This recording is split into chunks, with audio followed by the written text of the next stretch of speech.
Hello guys, how are you everyone? This is your social science teacher, Sweer ma'am. Today we are going to proceed further with your chapter number 1 from Democratic Politics, Major Features of Democracy. Let us recap somewhat chapter whatsoever we have done previously. I taught you regarding what is democracy, different definitions of democracy, and what is its practical use of the democracy. And based upon its definition, we discussed about the rulers, about the representatives, citizens, and majority and minority. That we have to keep in mind when we are talking about our next features of democracy. I told you major 4 features. First one was the major decisions are taken by elected representatives. Second point I told you, free and fair elections. Till yesterday we have done it in full detail.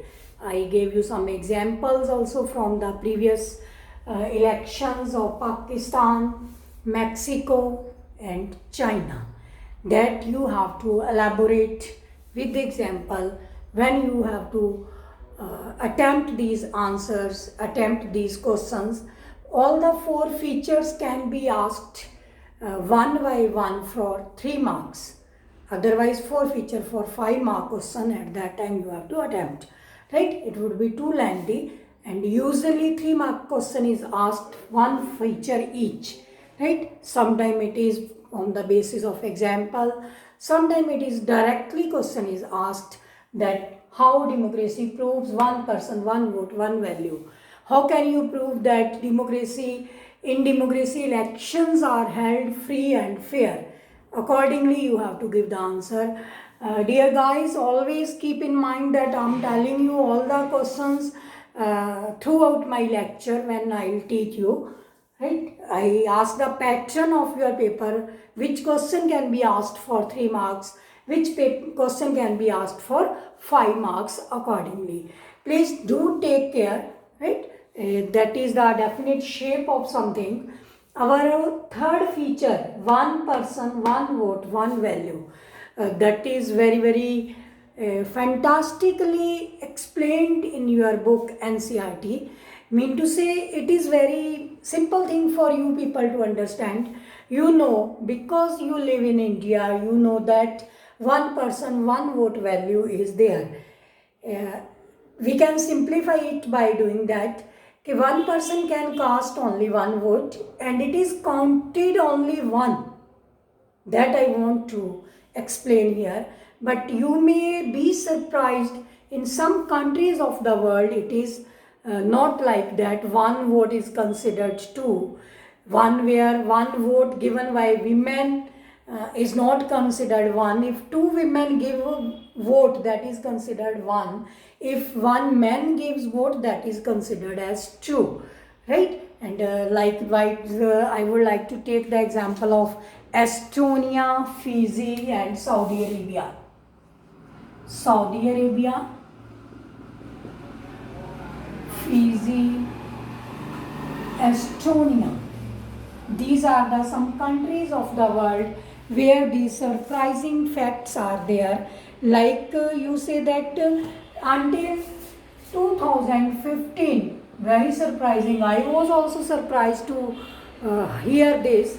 Till 2015, women were not given right to vote. They get to vote only after 2015, latest, only 7 years back.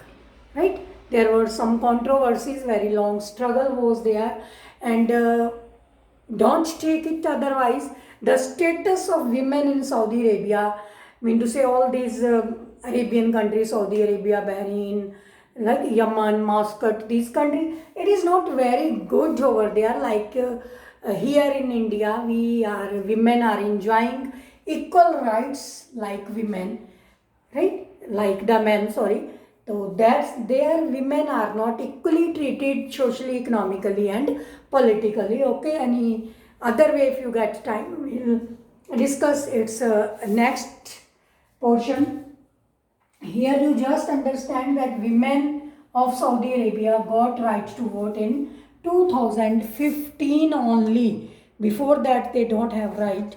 And after that there is Estonia, a small country where people who belong to Russian minority, it is the part of USSR, right? अगर आपने पहले कभी पढ़ा होगा, नहीं पढ़ा होगा वैसे, it is like that USSR was disintegrated. USSR was disintegrated and Russia was the part of that, and Estonia was also one part of that. Right? Its detail you will read in your 10th class. And Estonia, the people who belong to Russia and living there in Estonia, they don't get right to vote. Neither women not men. Neither men not women. This is the feature describes that one person, one vote, one value. Totally it is cancelled here, not applicable. Right? Then I have quoted the example of Fiji. Fiji electoral system is like that. That vote of an indigenous Fiji has more value than the Indian Fijian. Right? They mean to say like we are getting right to vote in European countries also nowadays, like Canada, America, Australia and other countries. We are getting citizenship also there, PR also there. But Fiji is that type of country. It doesn't give right to vote any other people who are living over there. Okay, so these are the very surprising fact for me as well as for you. So that tells us that still there are the democracies where one person, one vote, one value is not considered. And I have tried to justify my statement with these three examples: Saudi Arabia, Fiji and Estonia. Okay, now our next feature is respect for rule of law. Respect for rule of law. Rule of law means to say whatsoever is established, whatsoever rules and regulations and provisions set up by a constitution, that should be respected as top to bottom. Top to bottom mean to say first grade officer as well as fourth grade officer, the metro city citizen as well as the rural citizen of that country. Right? Mean to say top to bottom it should be equally treated. But I will explain you here one example of Zimbabwe. Okay, Zimbabwe is the name of country, and you may have heard there many matches are cricket matches are held, right? I have seen many times like that. So this country attained its independence only 1980, approximately 42 years back. 42 years back is this country got its independence, and its ruling party was JANU PF. JANU PF, and its political leader was Robert Mugabe. Right? It is important for 1 mark which party was ruling, when it got independence, who was the political leader of that political party when they got independence. But what happened there, that is somewhat surprising, somewhat not up to the mark to this provision of respect for the rule and law. This leader didn't respect it, didn't respect the rule and law over there. How it happened? Just after they got independence, this person once again got majority, and it was the elected representative over there. Right? Always there were regular elections were held. And over the years, the government changed its constitution several times, many times, several times. You know that if this change is very easily it can be changed, so different people will take its extra benefit for their personal use, for their individual dignity, so on so forth. That was done here by JANU PF political party, and the leader was Mugabe. He got extension in his power. Numerous powers he has attained through these amendments in the constitution over the years. The day has come that everything came under the control of president of that country. Mean to say, the voice of common citizen and other citizen, other representatives is not being heard over there. They are always ignored. There is very good example mentioned that one journalist was there, right? Like in democratic form of government, journalism, media, and press, magazine, view of expression, way of expression, you can express your views or give opinions. That is the somewhat compact backbone of democracy. If such type of freedoms are taken back, ultimately there is no meaning of the democracy. Something like that happened in Zimbabwe. This president even forced one journalist over there in that country, that journalist whatsoever he was trying to raise the voice against this, like he want to give some independent news against this Mugabe, mean to criticize the policies given by them, criticize the whatsoever drawbacks are there, giving them defaulters for different policies. So what happened, that government ordered to capture that journalist and pressurized the judges. You see, independence judiciary was not there. This journalist was arrested, pressurized the judiciary, and took all the powers, all the forces out of office in 19. For that, took overall control with him. And what happened in 2017? This ruler was overthrown. This ruler was bent back. But what happened during this? That was not democratic according to the features of the democracy. As we have seen that democracy, that there should be popular government, that is the feature of democracy, but at the same time all the popular governments may not be democratic, they may be non-democratic or undemocratic, like you have the example of this Mugabe, leader of JANU PF political party. This thing happened there in Zimbabwe, and political period before that election, this required that the state should respect some basic rights of the citizens. Basic rights of the citizens, as earlier I mentioned, that they should have rights to express their views, discuss, debate, give their opinions, can say positive and negative against the government, policies whatsoever government is doing there. If they are forced, they are banned, they are not allowed to do like that, it means that is undemocratic. So children, we have seen that respect for law and provisions of the constitution should be abide by the rulers, not only by the citizen. That is also major feature of the democracy. If we say that there are the different conditions, right, we say that elections are held, citizens are giving rights to vote, and representatives are there.